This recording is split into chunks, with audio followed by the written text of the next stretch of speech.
ಕೇರಳದ ಕೋಯಿಕೋಡ್ನಲ್ಲಿ Nipah virus ಸೋಂಕಿಗೆ 2 ಜೀವಗಳು ಆಹುತಿಯಾದ ಬೆನ್ನಲ್ಲೇ ಗಡಿ ಜಿಲ್ಲೆ ದಕ್ಷಿಣ ಕನ್ನಡ ಜಿಲ್ಲೆಯಲ್ಲಿ ತೀವ್ರ ಕಟ್ಟೆಚ್ಚರ ವಹಿಸಲಾಗಿದೆ. ಈಗಾಗಲೇ ಗಡಿ ಪ್ರದೇಶದಲ್ಲಿ ಪ್ರಾಥಮಿಕ ಆರೋಗ್ಯ ಕೇಂದ್ರಗಳಲ್ಲಿ ಜ್ವರದ ಬಗ್ಗೆ ನಿಗಾ ವಹಿಸಲು ಸೂಚಿಸಲಾಗಿದೆ. ದಕ್ಷಿಣ ಕನ್ನಡ ಜಿಲ್ಲಾ ಆರೋಗ್ಯ ಮತ್ತು ಕುಟುಂಬ ಕಲ್ಯಾಣಾಧಿಕಾರಿ ಪ್ರಭಾರಿ ಡಾಕ್ಟರ್ ಸುದರ್ಶನ್ ಮಾಹಿತಿ ನೀಡಿದ್ದಾರೆ.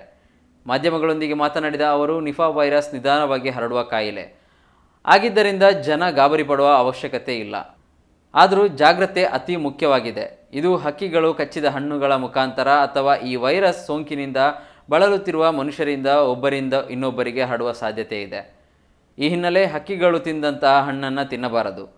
ದಕ್ಷಿಣ ಕನ್ನಡ ಜಿಲ್ಲೆಯಲ್ಲಿ ಈವರೆಗೆ ಯಾವುದೇ ಶಂಕಿತ ಪ್ರಕರಣಗಳು ಕಂಡುಬಂದಿಲ್ಲ. ಒಂದು ವೇಳೆ ಕೋಯಿಕೋಡ್ನಿಂದ ಯಾರಾದರೂ ಜ್ವರದಿಂದ ಬಂದರೆ ಅವರ ಮೇಲೆ ನಿಗಾ ವಹಿಸಲಾಗುವುದು. ಈಗಾಗಲೇ ಜಿಲ್ಲೆಯ ಖಾಸಗಿ ಆಸ್ಪತ್ರೆಗಳಿಗೆ ಸೂಚನೆ ನೀಡಿದ್ದು, ನಿಫಾ ವೈರಸ್ ಪ್ರಕರಣ ಕಂಡುಬಂದರೆ ಜಿಲ್ಲಾಡಳಿತಕ್ಕೆ ಮಾಹಿತಿ ನೀಡಲು ತಿಳಿಸಲಾಗಿದೆ. ಅಲ್ಲದೆ ಜಿಲ್ಲೆಯ ಎಲ್ಲ ಖಾಸಗಿ ಮೆಡಿಕಲ್ ಕಾಲೇಜು ಹಾಗೂ ಸರ್ಕಾರದ ಜಿಲ್ಲಾ ಮಟ್ಟದ ಮತ್ತು ತಾಲೂಕು ಮಟ್ಟದ ಆಸ್ಪತ್ರೆಗಳಲ್ಲಿ ಐಸೋಲೇಷನ್ ವಾರ್ಡ್ಗಳನ್ನು ಸುಸಜ್ಜಿತವಾಗಿಡಲು ಸೂಚಿಸಲಾಗಿದೆ ಎಂದರು. ನಮ್ಮ ನೆರೆಯ ಕೇರಳ ರಾಜ್ಯದಲ್ಲಿ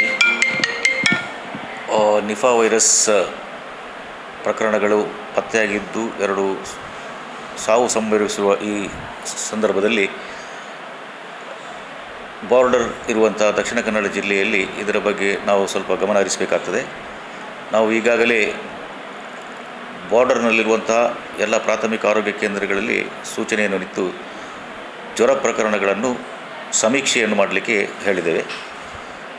ಇದು ಒಬ್ಬರಿಂದ ಒಬ್ಬರಿಗೆ ನಿಧಾನವಾಗಿ ಹರಡುವ ಕಾಯಿಲೆ ಇದ್ದರಿಂದ ಅಂಥ ಗಂಭೀರವಾದಂಥ ಸಮಸ್ಯೆ ಏನು ಇರುವುದಿಲ್ಲ.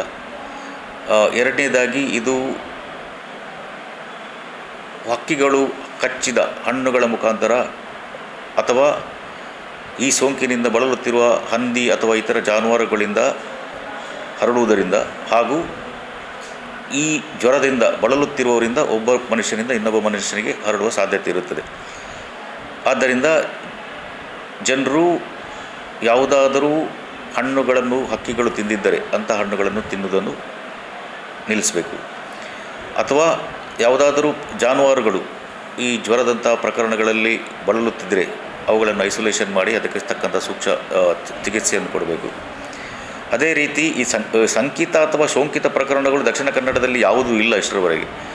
ಒಂದು ವೇಳೆ ಅಂಥ ಈಗ ನಮ್ಮ ಏನು ಕ್ಯಾಲಿಕಟ್ಟಲ್ಲಿ ಪ್ರಕರಣಗಳು ಪತ್ತೆಯಾಗಿದೆ, ಆ ಏರಿಯಾದಿಂದ ಯಾರಾದರೂ ಪೇಷಂಟ್ಗಳು ಜ್ವರದಿಂದ ಬಂದರೆ ನಾವು ಸ್ವಲ್ಪ ನಿಗಾ ವಹಿಸಬೇಕಾಗ್ತದೆ.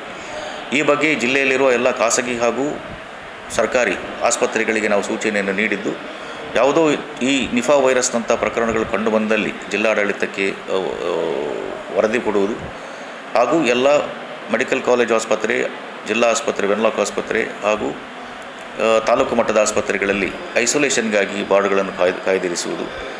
ಎಲ್ಲ ಪ್ರಾಥಮಿಕ ಆರೋಗ್ಯ ಕೇಂದ್ರಗಳಲ್ಲಿ ಇದಕ್ಕೆ ಬೇಕಾದಂಥ ಔಷಧಿಗಳು ಲಭ್ಯವಿರುತ್ತದೆ. ಎಲ್ಲ ತಾಲೂಕು ಆಸ್ಪತ್ರೆಯಲ್ಲಿ ಕೂಡ ಆಕ್ಸಿಜನ್ ಸಹಿತ ICUಗಳು ಕೂಡ ಎಲ್ಲ ರೆಡಿಯಾಗಿ ಇಟ್ಟಿದ್ದೇವೆ. ಸೊ ಇಂಥ ಪ್ರಕರಣಗಳಲ್ಲಿ ನಾವು ಪೂರ್ವ ಸಜ್ಜಿತರಾಗಿದ್ದೇವೆ. ಜನರೇನು ಗಾಬರಿ ಪಡುವಂಥ ಅವಶ್ಯಕತೆ ಇಲ್ಲ. ಸ್ವಲ್ಪ ಜಾಗರೂಕರಾಗಿ ಜ್ವರ ಬಂದ ಕೂಡಲೇ ವೈದ್ಯರನ್ನು ಭೇಟಿಯಾಗಿ ಸೂಕ್ತ ಚಿಕಿತ್ಸೆ ಕೊಡುವಂಥದ್ದು ಮಾತ್ರ ಇಂಪಾರ್ಟೆಂಟ್ ಆಗಿರ್ತದೆ.